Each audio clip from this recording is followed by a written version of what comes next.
something to him and he pushed you away. Care to share? Not at all. That's going to stay on the white lines. Yeah, it was just, it was a fun moment. Tebow's an unbelievable player. It set the tone for the rest of the game, and just saying something on the battlefield. That's all it is. How does Burns look to you on film? He's a great player. He's very multiple in how he rushes. He's got a lot of athleticism. He's a big, long guy. I haven't gotten all the way into it yet, but he's a great guy, a great player, and he's had a lot of success in this league for a reason. And so he's going to be a big challenge for us, and certainly for the tackles. But just work as we always do, and identify the best way to block them, and that's all you can do. Yeah, thanks for the time. Yep. You've got that dynamic. You guys have done this in the past where you're going to stay there and stay in West Virginia. Mm-hmm. What kind of different element does that propose when you guys have to do that? It's a 2-game road trip. Well, you're just not sleeping in your own bed. But our organization does such an incredible job of making sure we're taken care of that's pretty much the only change. Where you're eating your meals and where you're sleeping is pretty much all that's different. And the schedule stays the same, the process stays the same, and everything, all the resources that we have, you just take with you. And it's really impressive how they've been able to do that. I think we started doing this in 19 when I was a second-year guy. And we've always had success doing it, so I think they just stay with it. But I don't think there's much different other than, the beds that you're sleeping in and your ability to leave on an off day. It does help in the wear and tear when you're not doing 4 coast-to-coast flights and you're only doing 2, I guess, huh? Yeah, I guess so. I guess there's good science behind it, especially I think we're the 4:30 slot, so it's almost essentially the same time as when we kicked off on Monday night. So to not get back into bed at 3 a.m. on a Monday morning and getting to West Virginia at a reasonable hour, that extra a couple hours goes a long way. What do you know about the Panthers pass rush? They're very talented. They have a really, really strong defense. I think they're very well coached. They play extremely hard, and they have a lot of talent. And they're very skilled guys up front. And we're going to have our work cut out for us. And it's just about doing what we do and preparing the way that we always prepare and going to fight with it. And they're going to attack you in a lot of different ways. They certainly have a lot of different pressure packages and stuff like that to get different matchups going the way that they want to. But offensive line is always about fundamentals and how you can put yourself in the best position to succeed. Get into the specifics of how they rush and all that they do, later in the week. Picture-wise, you guys have played 2 games that you would probably say are 49er football and 2 that aren't. What do you have to do at this point to make sure that consistency is there moving forward? I think to play consistent, you just have to be consistent, right? It's just a mindset. It's an understanding of the details of what you're doing. It's watching and studying the way that you move on film and how to keep replicating it and take the good things that you've done, throughout the year so far and keep building on them, making them better, and fixing the things that haven't gone so well. And so that's all you can do is just play consistent. It's the same process every week, and you just got to execute when the time comes. You opened the Rams game with 5 different offensive linemen than you had last year in Week 10 when you played the Rams. And offensive line, supposedly continuity is like this real important thing. What enables you guys as a group to undergo so much change and still be effective? Well, one for me, I guess I was one of the guys that missed that matchup last year, so I was hurt. But I've played those guys quite a bit in my career. But I think it's just the people that they bring in, the identifying of who we've brought in here to play offensive line and the philosophy that we've always had, and to adopt it and coach it. I think a lot falls onto our offensive line coach, Chris Furster, especially with the new rise of the role kind of in game planning a little bit this year. And Chris is just phenomenal. He's always done a great job. Ever since I've been working with him for a number of years now, and he's as good as there is in the game. And I think the way that he gets us prepared and the plan that they have for us to allow us to cut it loose and play hard on Sundays and Mondays and Thursdays, whenever the hell you line up, is a part of that. And you don't enter our room without understanding the philosophy of in which we do things, and that's how we start every week. And that's how it goes. Mike, can you run me through your view of the Debo play? We were in drop back protection. I was engaged with my guy, and then Debo caught it, broke loose, and then you're just kind of trailing, watching. And he broke to our side of the field and broke that last tackle, and he was pretty much untouched for the last 25 yards of the end zone. It was a fun play. It's just kind of the thing that he does way too often, and it's just it's so fun to watch and so fun to be a part of that, and certainly makes our job easier when you can get 70-yard explosives instead of grinding out 3-yard runs for the 20 plays a drive. You as well as anyone knows what a really good defensive end looks like. Just how elite is Nick Bosa? I think he's the best in the game. I think he's the best edge player in the NFL. There's a couple guys that are close, but I don't think anybody is as complete as he is, and he can rush in any way he wants, power, speed, converting off of any kind of counter move. He's so good. He's so coordinated, and it all goes back to his preparation and then allowing the talent that he has to take over. I don't think I'm hard pressed to find anybody that's better on the edge, and it's certainly showing up this season for sure. Just be more patient and more confident in my technique. Hold on to my leverage, and just be me. Was the situation there, were you guys going to let him get chunks of yards here and there as long as he didn't beat you over the top, or what was your plan there when it came to guarding him? Really, it just came down to just win. We try to limit guys as much as we can and just do our job. What have you seen from the Panthers offense so far in studying film? Have you gotten to that point yet? Yeah, we watched them some today. I mean, obviously I watch them on my alone time.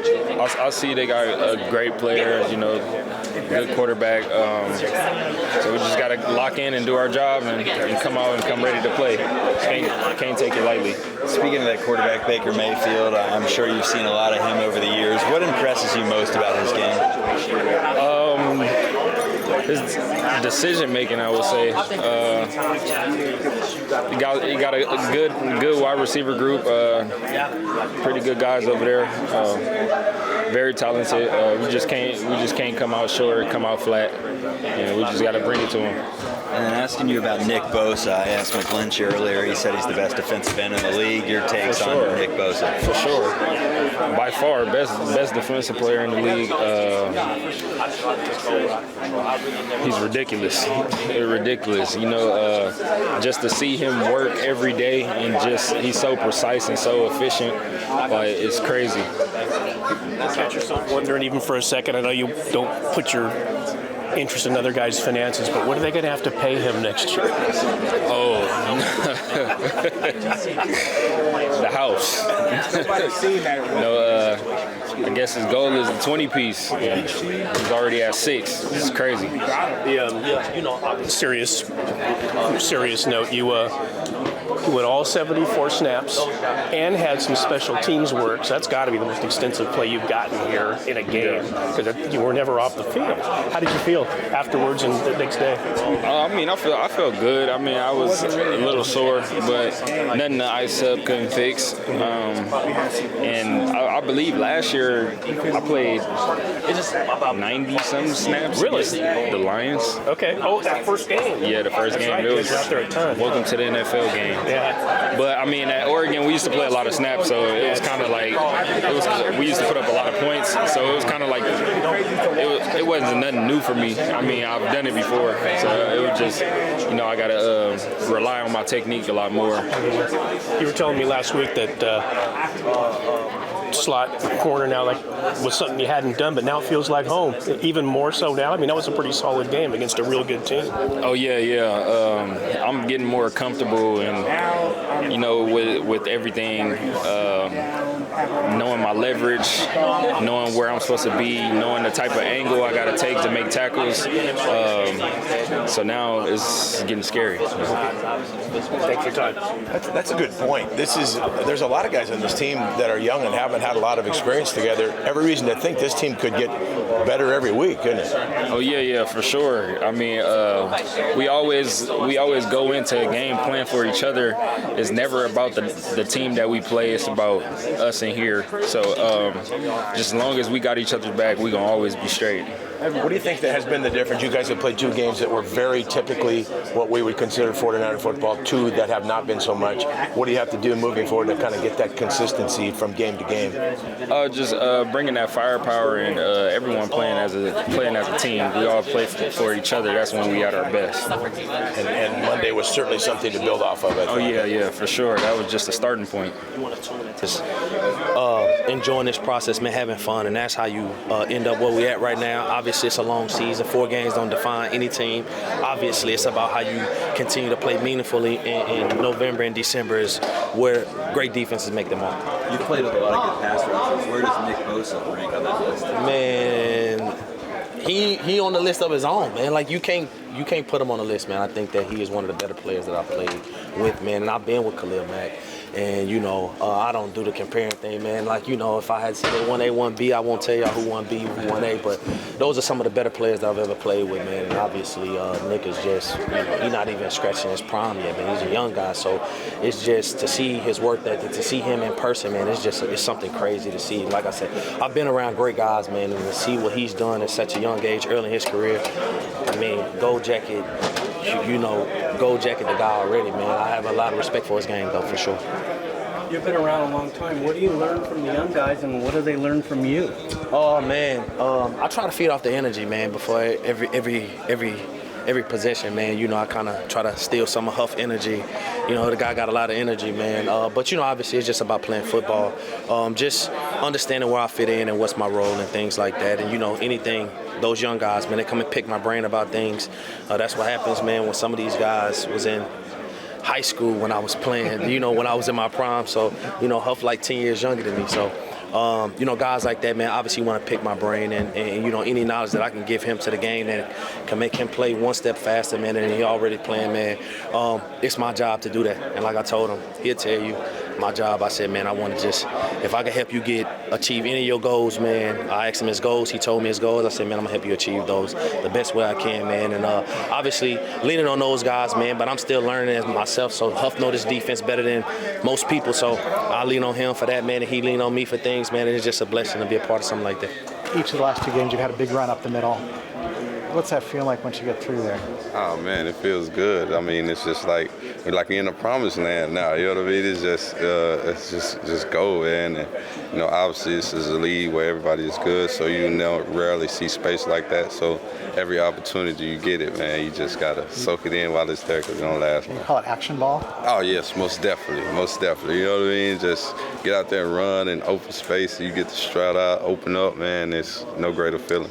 Seems like on those long runs the last 3 weeks, they've been set up by a nice chunk of yards from a passing play on the prior play. Is that a coincidence, or does that usually the way it works out? No, we always try to play off each other that way, either it's a pass or run game. You know what I mean? We also try to keep everything going on the cordial line. Everything plays off of each other. So that's kind of just the way we try to set things up and get things done around here, and it's worked great for us.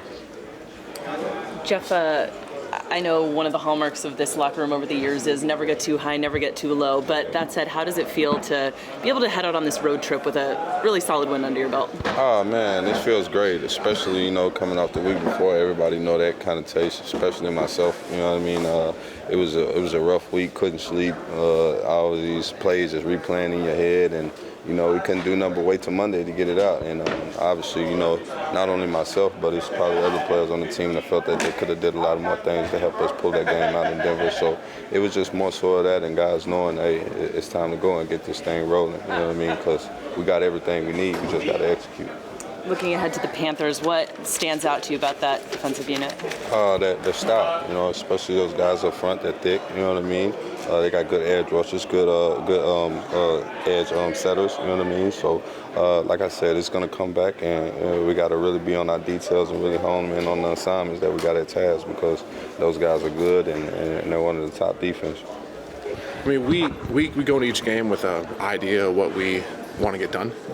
And kind of what we think the defense is going to be playing that game. But halftime adjustments are key. And also, Coach Forster and the rest of the offensive staff do a great job of letting us know exactly what they're seeing that we can't see on the field. Any sort of unscouted looks and stuff like that, they do a great job of communication. You went into the Rams game playing 5 different offensive linemen that had played for Week 10 the year before. I mean, all the way across the board, it was a different person. But the results were kind of the same. Yep. And continuity is supposed to be so important on the offensive line. What are you thinking about about the way you're coached and prepared that enables you to do that? Yeah, I think we all kind of buy into the techniques that Coach Forster has us doing. And, obviously the plays are the plays, but if we don't use proper techniques and we don't do our jobs up front, none of us are going to be successful. That's kind of different between the offensive line and other positions. Is like if the guards don't play well, I don't play well, and vice versa. So, what do you see out of Carolina when you've scouted them on film without revealing too much? What's their off or defense like? Looking at them on film, like their record doesn't show, how good of a team they are. Their defense specifically is a great defense. The front is very strong. A lot of high draft picks, a lot of explosive players. So, we definitely have to handle our business to get the job done. How does it help to not have to fly 4 times back? Oh no, it helps for sure. Just the amount of time that we got to prepare. We got more time whenever you can be at your destinations, like being at home. Playing back-to-back games at home. You get more time. With the coaches in the film room. And on the field. So, it's big to be able to just stay out there and be able to go to your next game right away. You've had 2 games that are the way you guys figure 49er football should go. You've had 2 that haven't. What have been the 2 differences, and what do you need to do moving forward to make sure that consistency is there? For us, it's just about playing hard, playing fast, and executing. The games that we've done our best is the games we executed, and the silent tape, speaks for itself as far as the effort and physicality. So we can, have those 2 things. That's going to make the recipe to go out there and dominate somebody. Baker Mayfield this week, you guys have a little bit of history with him as well. What kind of problems and challenges does he present for your defense? He's just, he's a veteran quarterback. He's played in the league for a little minute, and he knows all the checks, the reads, and he can make things happen with his legs as well. And he got good players around him that can, help him out. So, for us, it's just about being poised, and just like every other game, like you said, the games that we, done our best in, we got to go out there and execute, dominate, and then just play fast, and physical. There's really no answer for that. If you play fast and physical, you can't do nothing about it. You feel with this defense, this defense is going to probably keep you in games all year, no matter who the opponent is. That's certainly been the case. Yeah, we better, yeah. Yeah.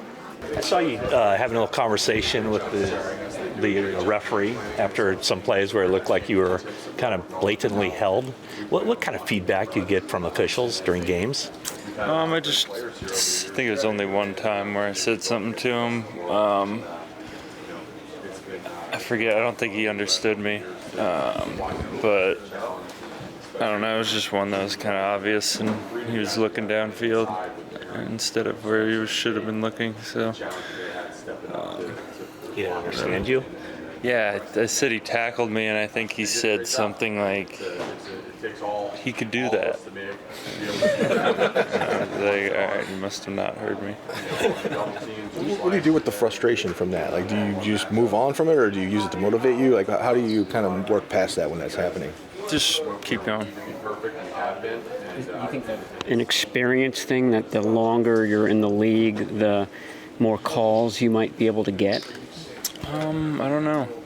I think the refs haven't been too bad this year so far.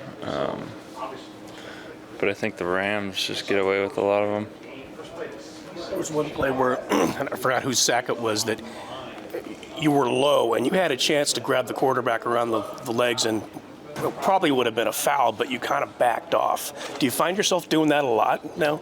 Yeah, whenever you fall pretty close to his knees, it's good to show an effort that you're not trying to grab at him. So yeah, I knew I didn't have the sack, so I just tried to pull off. celebration plan the last time you played the Browns in Baker Mayfield. Do you have something similar in mind? No, I don't think so. You are leading. Go ahead, Aaron. Been in touch with Baker Mayfield since 2019? No, I don't think we've ever been in touch. You're leading the league in sacks. Is that a goal for you at the end of the year, and how it reflects how this defense is? Yeah, I just want to affect the game as much as I can. And pressures and sacks and all that stuff definitely helps. So as long as I could do that a lot, I think that gives our defense a chance to be the best. You mentioned the other night with the ceiling for this defense being the best in the league, and you talked about all three levels. How much do you feel like when the secondary is doing what it's doing and covering longer and things like that when you're rushing? I feel that a lot. You could just tell by from a quarterback like Stafford, who's usually pretty on time with things. When he's double clutching stuff, you know that it's a product of good coverage. Nick, what stands out about the Panthers? Just a really solid team, like a lot of teams in the NFL. They're obviously don't have the record they want, but we watched some tape today, and they're in every game they're playing, so they have a really stout defense, and they've had some big mistakes on offense that have kind of been the difference in games, but I'm sure if they figure those out, they could be dangerous. You didn't have either Eric or Javon for a big chunk of the game on Monday. How did you think the other guys on the inside, Charles and Carey and those guys, play? I think everybody's playing really well. I think Ridge and, I mean, I say this every time I talk to you guys, but Kevin and Carey's going to have to play some interior. But yeah, everybody's really motivated and ready for their moment. Carey seems really resourceful on the interior. He might be a little undersized, but what makes him so effective on both the outside and on the inside when you guys need him there? He's really savvy. He's been in the league a long time, so he knows how to rush and just be near the quarterback and get pressure. Yeah. Do you recognize or care who the other three pass rushers are with you on the defensive line when you break the huddle? I usually know who it is because we huddle up. But yeah, I mean, I'd love to have Eric out there. I'd love to have Javon out there, but whoever's in there is pretty darn good. Are there certain guys that you feel like you work better with as far as games go? I think Sampson is a very, very good teammate to have out there. He just executes every call really well, and you know when he's going to do something, it's going to be full tilt, and he's going to get it done 99% of the time. So having him around is a good thing. Tell me, take us through that one sack where you came through the middle, basically past 2 defensive linemen, 3 offensive linemen untouched. How did that thing open up so well for you? Just a good game, good call, and Eric just paved the way for me. You guys used that play before? Yeah.